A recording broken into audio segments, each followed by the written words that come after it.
하나님께서는 수백 년 또는 수천 년 후에 일어날 일들을 말씀하시고 그대로 이루십니다.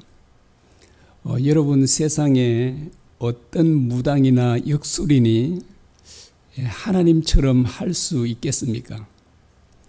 뿐만 아니라 이 세상에는 수많은 신들이 있다 그러지 않습니까? 그런데 이 세상에 어떤 신이 수백 년 또는 수천 년 후의 일들을 예언을 하고 그 예언들을 성취해 나갈 수 있는 신이 있습니까? 오직 하나님 한 분밖에 없습니다. 하나님께서 아브라함에게 가나안 땅을 그와 그의 후손들에게 주시겠다고 약속하셨습니다. 그 약속을 약 660년 후에 하나님께서 그대로 이루셨다는 것입니다.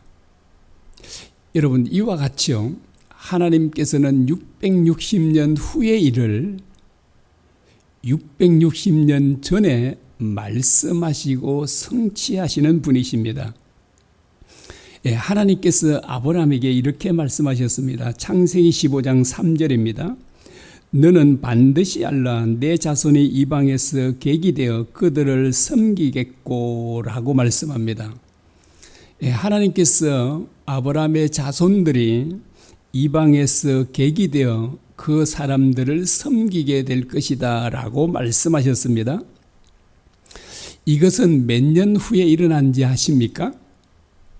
자, 아브라함에게 이 말씀을 하시고 이 말씀이 약 210년 후에 그대로 이루어집니다. 그래서 하나님께서는 210년 후에 일어날 일들을 하시고 내 자손들이 이방에서 객이 되어 그 나라 사람들을 섬기게 될 것이다 라고 말씀하십니다. 우리가 잘 알고 있다시피요, 아브라함의 자손들이 기가 막히는 방법으로 애굽 땅으로 이주하게 됩니다.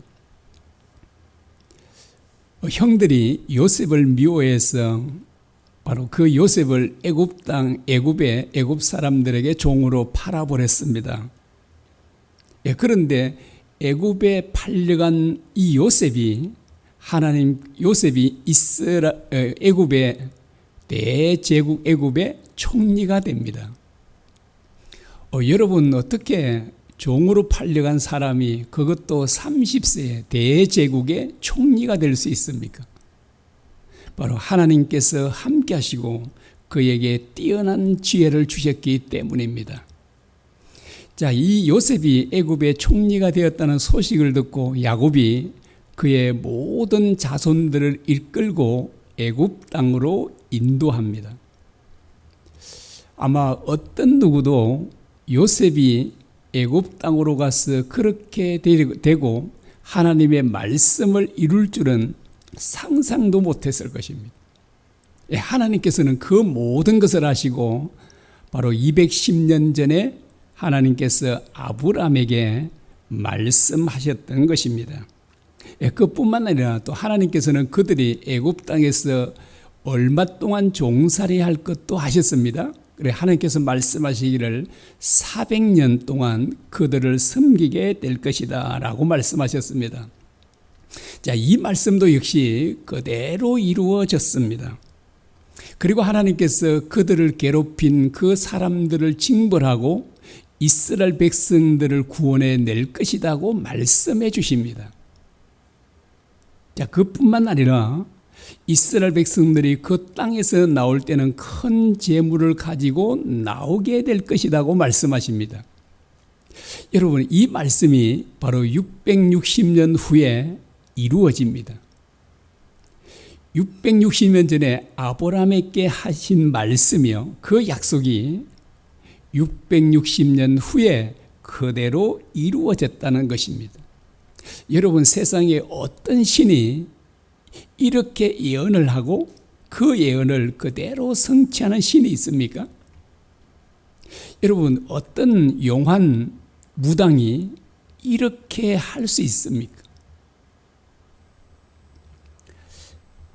하나님께서 이스라엘을 구원하시기 위해서 모세를 보내십니다. 출애굽기 3장 10절입니다. 이제 내가 너를 바로에게 보내어 너에게 내 백성 이스라엘 자손을 애굽에서 인도하여 내게 하리라 라고 합니다. 모세에게 내가 너를 보내서 이스라엘 백성들을 바로 손에서 이끌어내게 하겠다라고 하셨습니다. 모세는 뭐라고 말했을까요? 이렇게 말합니다. 내가 누구이기에 바로에게 가며 이스라엘 자손을 애굽에서 인도하여 내리까라고 합니다. 그러자 하나님께서 한마디 말씀을 하십니다. 이렇게 말씀하십니다. 내가 반드시 너와 함께 있으리라 라고 하시는 말씀입니다. 자, 하나님께서 모세를 계속 설득함에도 불구하고 모세는 계속 거절을 합니다. 만일 여러분 같았으면 어땠을까요? 여러분 혼자 애굽에 가서 이스라엘 백성들을 구출해 내라고 하면 여러분 하나님 말씀을 믿고 가겠습니다 라고 하시겠습니까? 우리도 모세와 똑같이 거절할 것입니다. 내가 누구에게 바로에게 가고 이스라엘 자손들을 구해 내릴까라고 말하는 것입니다. 우리는 애국 군대가 얼마나 막강하다는 것을 알고 있습니다. 애굽의 군대는 전 세계에서 가장 막강한 군대였습니다. 자, 그런 군대를 거느리고 있는 바로에게 노인인 혼자 모세가 간다는 것, 모세 혼자 가서 싸운다는 것, 정말 이게 말이 되겠습니까? 이제 드디어 하나님께서 약속한 400년이 됐잖아요. 그러면 하나님께서는 약속대로 반드시 이스라엘 백성들을 애굽에서 구해내셔야 되지 않습니까? 그런데 하나님께서는 모세 혼자 80세가 된 모세 혼자를 보내서 이스라엘 백성들을 이끌어내라고 합니다. 여러분, 우리가 인간적으로 생각하면 이거는 절대 불가능한 일이 아닙니까? 그런데 모세가 하나님의 설득을 당해서 드디어 바로 왕 앞에 서게 됩니다. 그리고 바로 왕 앞에 하나님의 말씀을 전합니다. 자, 이 한마디입니다. 너는 내 백성을 내보내라. 여러분, 노인 모세가 전하는 이 하나님의 말씀을 바로가 어떻게 생각했을까요? 정말 얼마나 가소롭겠습니까? 그리고 이 모세의 말을 들었을까요? 듣지 않았었겠죠. 이 바로 왕은 정말 하나님을 아주 하찮게 여깁니다. 이렇게 말을 합니다. 도대체 여호와가 누구이기에 내가 그의 말을 듣고 이스라엘을 보내겠느냐. 이 바로 왕은 하나님을 발톱의 때만큼도 여기지 않습니다. 그러자 하나님께서 재앙을 내리기를 시작합니다.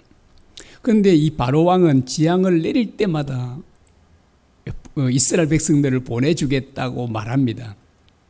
그러나 그 재앙이 그치면 다시 반복해서 이스라엘 백성들을 보내주지 않습니다. 7째 재앙이 오박재앙이고 8번째 재앙이 메뚜기 재앙입니다. 이 두 재앙이 애굽 온 땅에 내렸을 때는 정말 애굽 전 국토는 그야말로 초토화가 됩니다. 그런데도 바로 왕이 항복하지 않습니다. 이제 하나님께서 내리고자 하는 마지막 재앙이 남았는데 그 마지막 재앙은 죽음의 재앙입니다. 모든 사람들의 장자와 모든 짐승들의 초태생들이 죽는 재앙입니다. 하나님께서 모세에게 이렇게 말씀하십니다. 출애굽기 11장 1절과 2절입니다. 내가 이제 한 가지 재앙을 바로와 애굽에 내린 후에야 그가 너희를 여기서 내보내리라. 그때 애굽 사람들에게 은금 폐물을 구하게 하라라고 합니다. 이제 마지막 재앙을 내리면 바로 왕이 너희들을 보내줄 것이다라고 하십니다. 그리고 모세에게 이스라엘 백성들로 하여금 애굽 사람들에게 은금 패물을 달라고 하라고 말합니다. 자, 이것이 언제 하나님께서 약속하셨다고요? 약 650년 전에 아브라함에게 한 약속입니다. 아브라함에게 말씀했죠. 내 자손들이 큰 재물을 이끌고 나올 것이다. 이렇게 말씀했잖아요. 그래서 이 모세에게 하나님께서 말씀하셔서 그 약속을 하나님께서 기억하시고, 자, 너희는 애굽 사람들에게 은금 패물을 구하라고 말씀하십니다. 여러분, 아무 힘도 없는 여러분, 이 종들에게 바로와 애굽 사람들이 순순히 은금 패물을 내줄까요? 만약에 여러분이 애굽 사람들이면 어떻게 하겠습니까? 아유, 얼마나 가소롭겠습니까?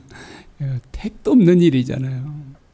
자기들이 애써 모아놓은 은금 패물을 그 아무런 힘도 없는 그 이스라엘 백성들에게 줄 수 없지 않겠습니까? 그래서 인간적으로 생각해 보면 이거는 절대 불가능한 일입니다. 그러나 하나님의 말씀은 너무나 정확하게 이루어졌다는 사실입니다. 정말 감탄하지 않을 수 없지 않습니까? 그래서 우리는 하나님의 말씀을 정말 믿고 그 말씀대로 순종할 수 있는 것입니다. 이스라엘 백성들이 애굽 땅에 살고 있었지 않습니까? 이렇게 우리 앞에 읽었던 말씀 가운데 이런 말씀이 있습니다. 내가 그 밤에 애굽 땅을 두루 다니며 사람이나 짐승을 물어나고 애굽 땅에 있는 모든 첨난 것을 다 치고라고 말합니다.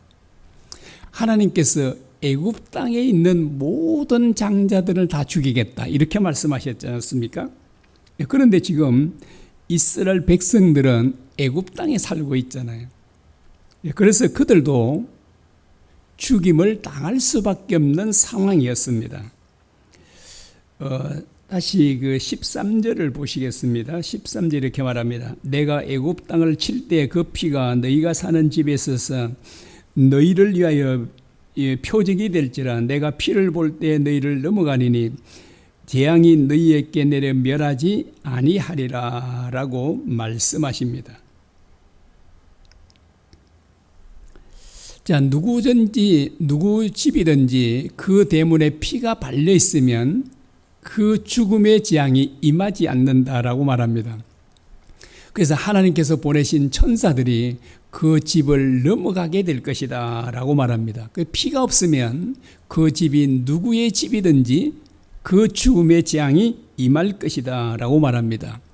그래서 살고 죽는 것이 어린 양의 피에 달려 있다라고 하는 것을 보여줍니다. 여러분, 어떻게 피가 대문에 발려 있으면 죽음의 재앙이 임하지 않고 피가 없으면 죽음의 재앙이 임하고 어떻게 그런 일이 있을 수 있습니까? 여러분 그런 걸 보셨습니까? 저는 실제로 보았는데요. 동짓날이 되면 팥죽을 만들어서 벽에다 뿌리는 걸 보았습니다. 이렇게 어머님이 그렇게 하시는 거. 왜 뿌렸을까요? 악한 잡기들이 오지 못하도록 방어하기 위해서 이제 뿌린다고 그러더라고요. 그 팥죽은 완전히 빨갛지 않으면 붓잖아요. 여러분, 그게 효력이 있었을까요? 없었을까요? 이런 걸 뭐라 그래요? 미신이라 그러잖아요. 미신. 쓸데없는 일이에요. 그런데 하나님께서 양을 잡아서 그 피를 대문에 뿌리면 죽음의 재앙이 임하지 않고 뿌리지 않으면 죽음의 재앙이 임한다고 그렇게 말합니다. 팥죽 뿌리는 것이나 양의 피를 뿌리는 것이나 비슷하잖아요.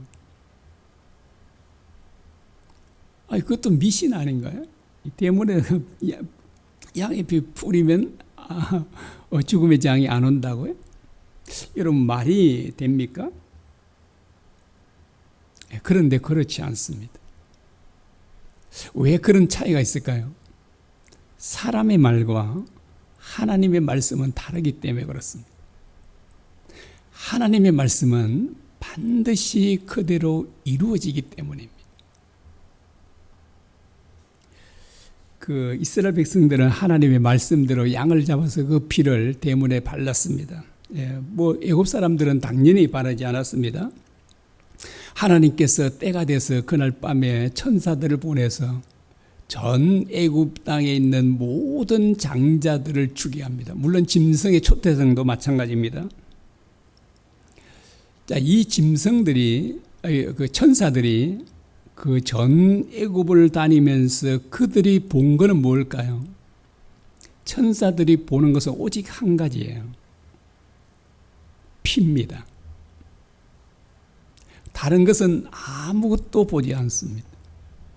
자, 이 집에 애굽 사람이 사는가, 이스라엘 사람이 사는가, 아니면 착한 사람이 사는가, 그러면 악한 사람이 사는가, 이것도 전혀 보지 않고 천사가 보는 것은 오직 어린 양의 피였습니다.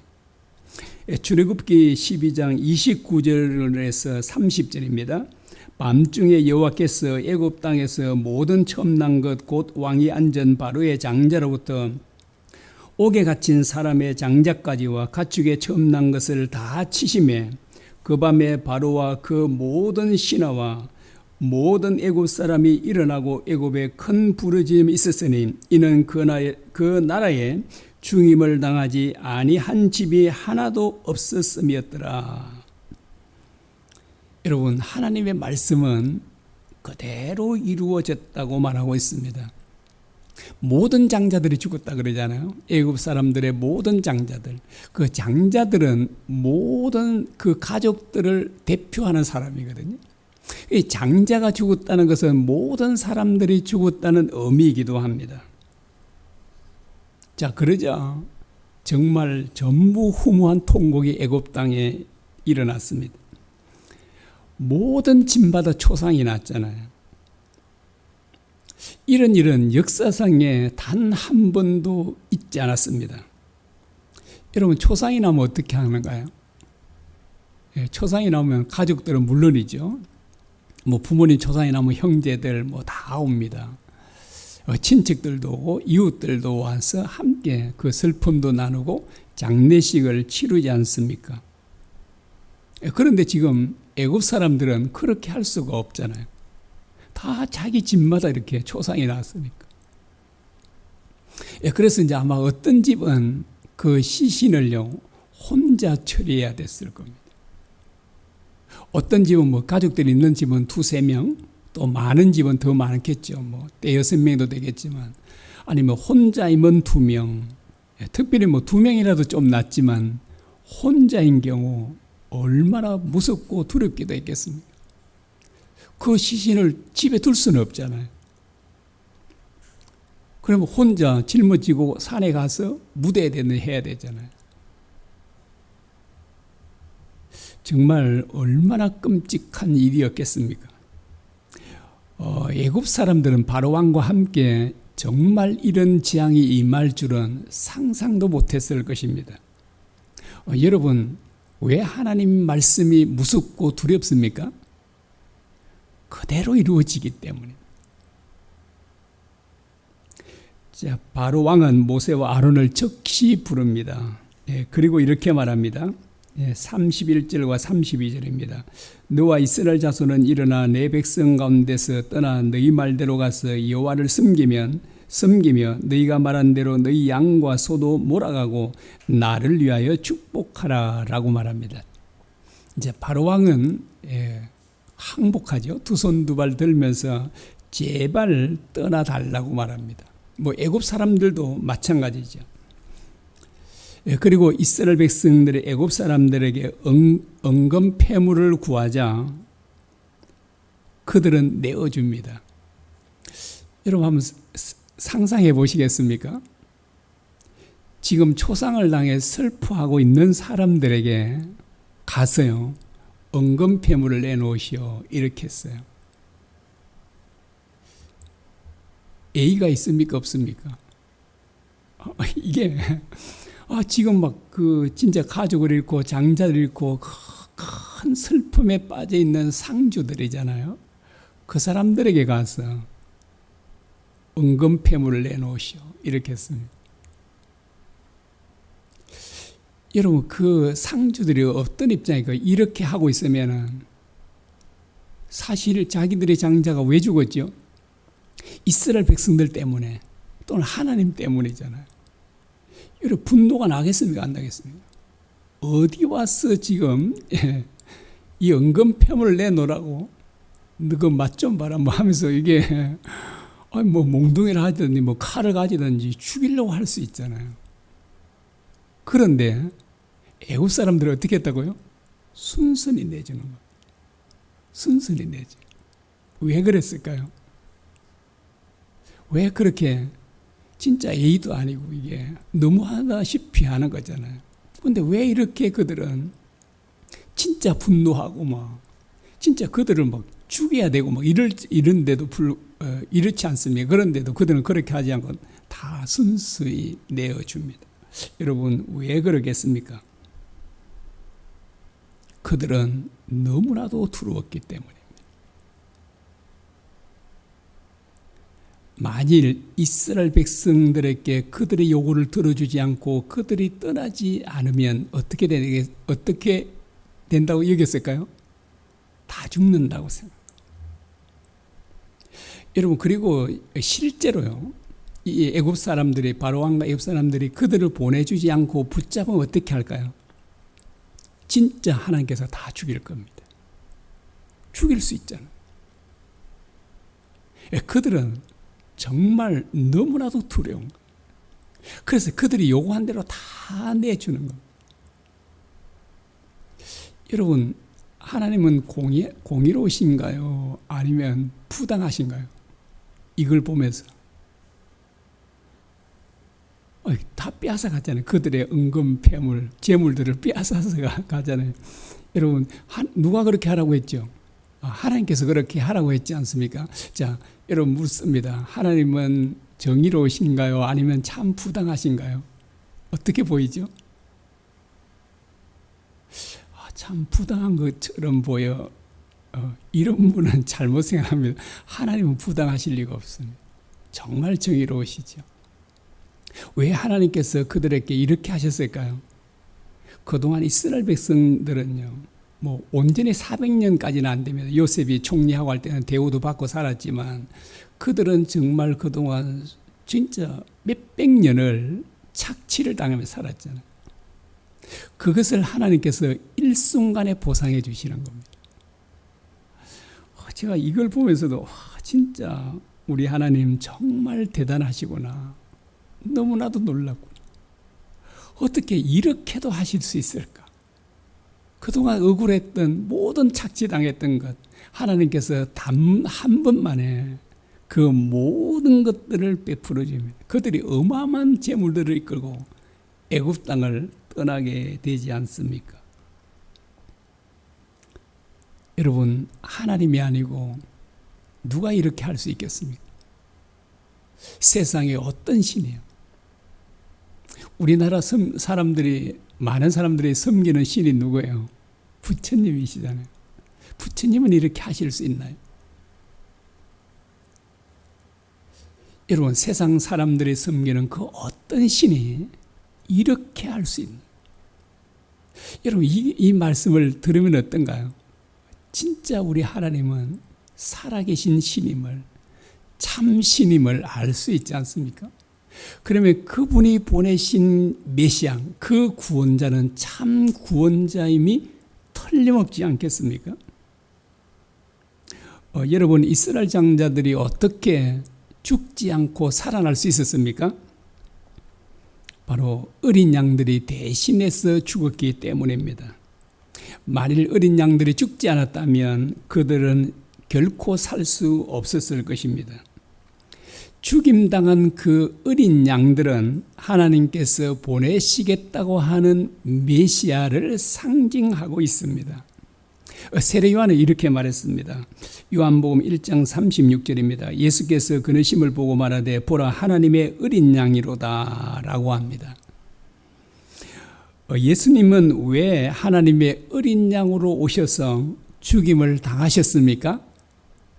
우리를 죽음으로부터 살리시기 위함입니다. 왜 죽으셔야 되죠? 바로 우리 죄 때문입니다. 죄의 싹은 사망이라 그러지 않습니까? 그래서 죄를 지은 우리들을 위해서는 반드시 누군가 죄 없는 사람이 우리 대신 죽어야 하는 것입니다.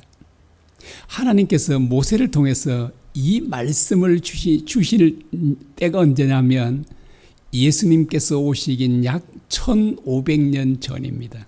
1500년 전에 하나님께서 보내실 메시아가 바로 이 어린 양처럼 죽임을 당함으로써 우리들을 죽음으로부터 구원해 내실 것임을 말씀하신 것입니다. 이 말씀이 십자가를 통해서 이루어졌습니다.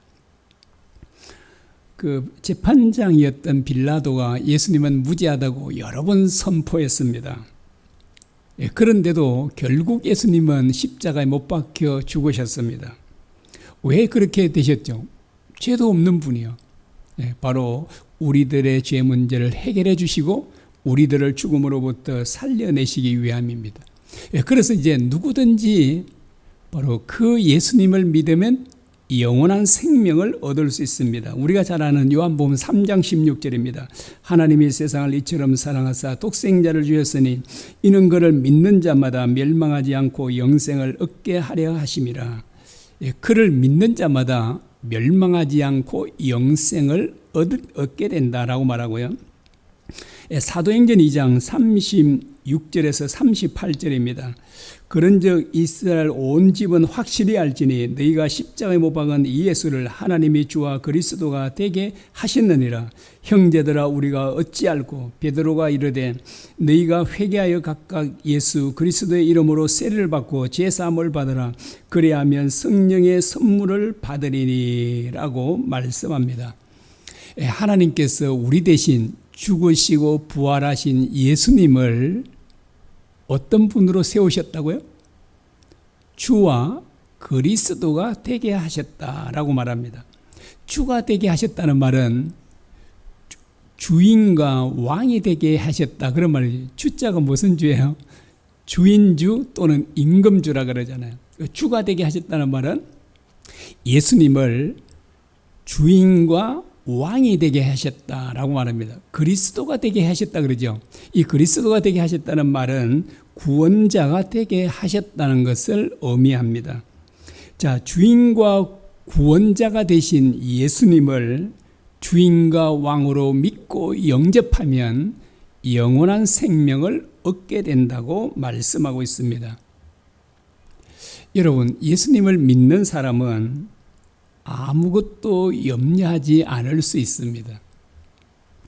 예수님을 믿는 사람은 항상 기뻐하며 범사에 감사하며 살 수 있습니다. 여러분 항상 기뻐할 수 있을까요? 그리고 범사에 감사할 수 있을까요? 그런데 성경은 그렇게 말씀하고 있잖아요.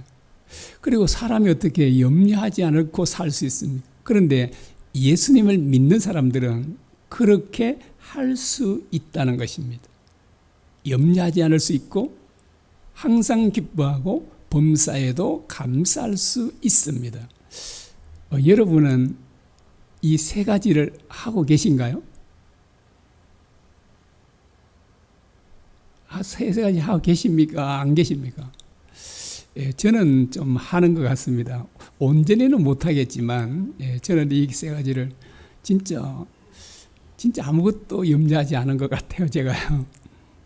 그리고 항상 기뻐하고 만족하고 그리고 범사에 감사하고 그래서 제가 그렇게 불평하며 살아온 것은 거의 생각이 잘 안 나요. 언제 좀 했는지는 잘 모르지만 몇 년 전인지는 모르죠. 그래서 항상 좀 기뻐하고 그렇게 살아왔던 것 같습니다.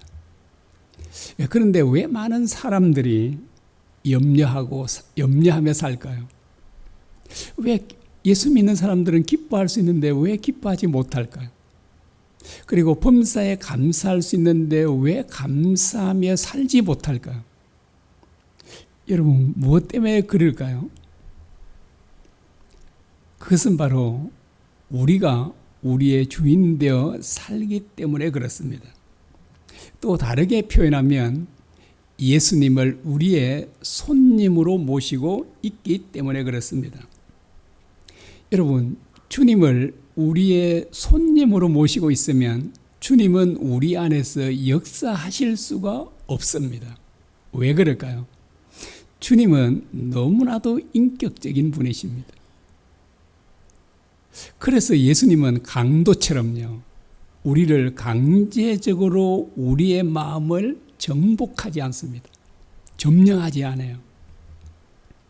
그래서 주님은 반드시 우리의 마음을 주님께 드려야만 주님께서 우리 안에서 역사하기를 시작하는 겁니다.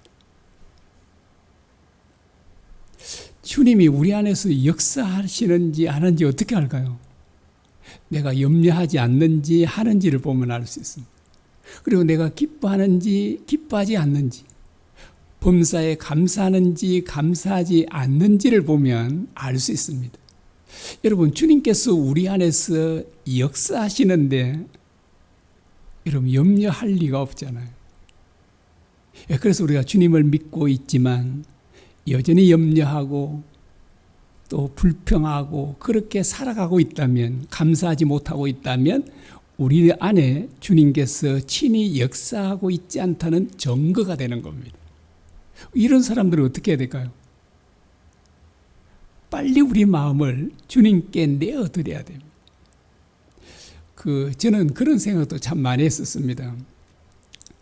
제가 이제 이 믿음도 자라지 않고 그런 것 같아서 주님께서 저를 완전히 막 확 사로잡아서 그냥 제 마음도 막 확 정복하시고 막 완전히 제 마음을 지배하시고 막 이러면 좋겠다, 그런 생각을 참 많이 했었습니다. 근데 제 마음은 그래서 주님께서 그렇게 하지 않으시는 거예요.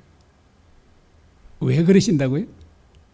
주님은 너무나도 인격적이시고 우리에게 자유의지를 주셨잖아요. 우리가 스스로 하기를 바라시는 거예요. 그래서 우리의 마음을 꽉 닫고 있으면 주님께서는 어찌 할 수가 없는 겁니다. 그래서 주님께서 어떻게 하신다고요? 밖에서 녹화한다 그러잖아요. 여러분 그런 성화를 보셨죠? 주님께서 녹화하는 그 장면, 대문 앞에서 녹화하고 있는 거잖아요. 그 그림에서 가장 큰 특징이 뭐가 있는지 아시죠? 어떤 특징이 있나요? 진짜 누가 그린지는 잘 모르겠지만 정말 잘 그렸는데, 그게 그림을 자세히 보면 밖에서 열 수 있는 문고리가 없다고 합니다. 반드시 안에서 열어줘야만 주님께서 들어오실 수 있다라고 합니다. 주님께서 우리 안에 진짜 주인으로 계시면 여러분 우리는 놀라운 삶을 경험하게 됩니다. 정말 우리는 하나님의 말씀대로 살 수 있습니다. 앞에 3가지 말씀했죠. 주님이 우리 중심에 계시면 우리는 정말 염려하지 않고 살 수 있습니다. 정말 그게 가능한가요? 예, 가능합니다.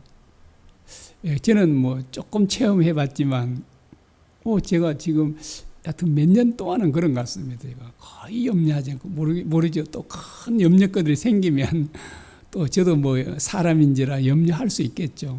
염려할 수 있겠지만, 그런데 지금까지는 거의 수년 동안은 염려하지 않고, 그리고 불평하고 원망하며 살아오지도 않았던 것 같습니다. 감사하며 살았던 것 같습니다. 그래서 얼마든지 그런 삶이 가능합니다. 주님이 우리 중심에 오시면 우리는 주님의 말씀대로 사는 것이 얼마든지 가능합니다. 그런데 이제 사람들이요, 예수님을 주인으로 모신다고 해놓고 주인으로 모시지 않고 내가 주인 되어 살기 때문에 우리가 정말 어려운 힘든 삶을 살아가지 않습니까? 그런데 왜 사람들이 주님을 우리 주인으로 모시지 않을까요? 그 한 가지 이유가 있습니다. 어떤 이유일까요? 주님이 믿어지지 않아서 그렇습니다. 그래서 주님이 믿어지는 게 중요한 거예요. 내가 믿으려고 애써서 되는 게 아니에요. 앞에 제가 말씀드리죠. 진짜 주님이 나를 완전히 자각해버리면 좋겠다, 이렇게 해도 주님은 그렇게 하지 않으시거든요. 그게 주님은 내가 믿으려고 애써서 되는 것이 아니라 저절로 믿어줘야 돼. 믿어줘야만 우리가 참 주님을 우리의 주인으로 모시고 그리고 주님이 내 안에 계심이 믿어질 때 우리는 거룩한 삶, 사랑의 삶을 살아갈 수 있는 것입니다. 그런데 그 비결이 뭐라고요? 제가 계속 말씀해서 이제 아시죠? 온종일 주님을 생각하는 것이. 주님을 온종일 주님을 생각하며 살아갈 때요. 그렇게 살면 주님이 저절로 믿어지게 됩니다. 그건 너무나도 쉬워서 정말 그렇게 됩니까? 저한테 물어본다면 예, 제가 대답합니다. 정말로 그렇게 됩니다. 그래서 오늘도요. 저 가서 뭐 밥 먹을 때든지 얘기할 때든지 자꾸 주님을 생각하면서 밥도 드시고 차 운전하고 갈 때도 그렇게 하시면 여러분 얼마 지나지 않아서 여러분에게는 놀라운 일이 일어날 거예요. 정말 주님이 믿어지고 말씀이 믿어지는 역사가 일어나게 될 것입니다. 그러면 여러분 주님을 우리 중심에 모시게 되고 주님이 우리 안에서 살아 역사하시면 우리는 정말 주님 말씀대로 살아갈 수 있습니다.